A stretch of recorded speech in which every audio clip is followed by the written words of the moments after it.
George, welcome back, everyone, to our podcast series exploring the Ten Commandments.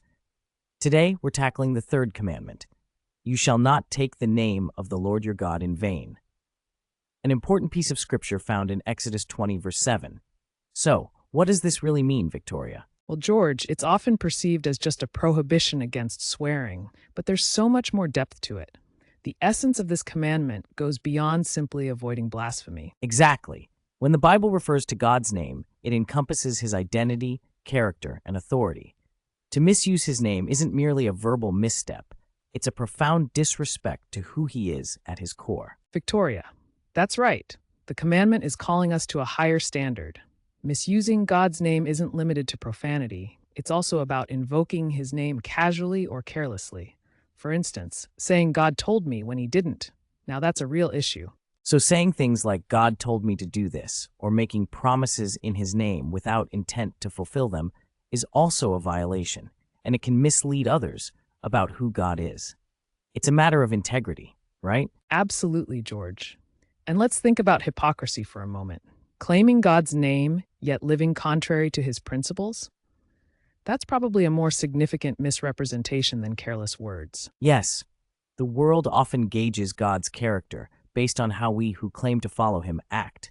If our actions don't align with our words, we mislead others about his nature. It's quite sobering to consider how much weight that carries. Exactly.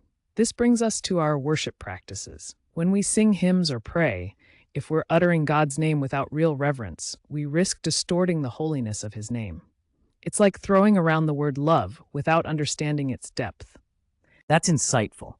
God calls us to speak his name with meaning and intentionality. He takes this commandment seriously, which is evidenced by his warning, I will not hold him guiltless who misuses my name. This isn't just a casual suggestion, it's a serious spiritual responsibility. It's a call to examine our hearts. We have to confront whether we use God's name lightly, even in daily conversations. It's pretty sobering when you start to reflect on these things. Right. The last thing any of us wants to do is treat God's name as just another part of our vocabulary, devoid of significance. It's a reminder to slow down, especially in prayer. We should approach his name with the awe and reverence it deserves. Let's dive into some reflective questions for our listeners. First, in what ways might you be guilty of using God's name casually or carelessly? Great question. Then how about this? Do your words about God actually reflect the way you live? It's a crucial self-examination. And here's another.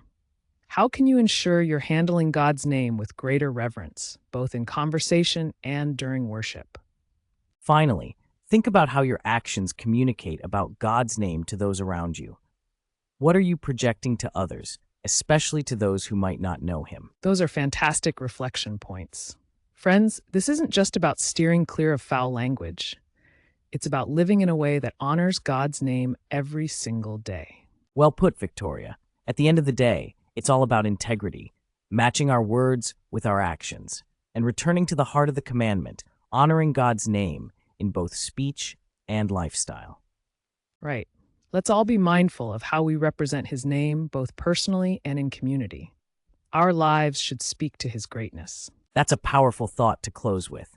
Thank you all for joining us on this important exploration of the third commandment.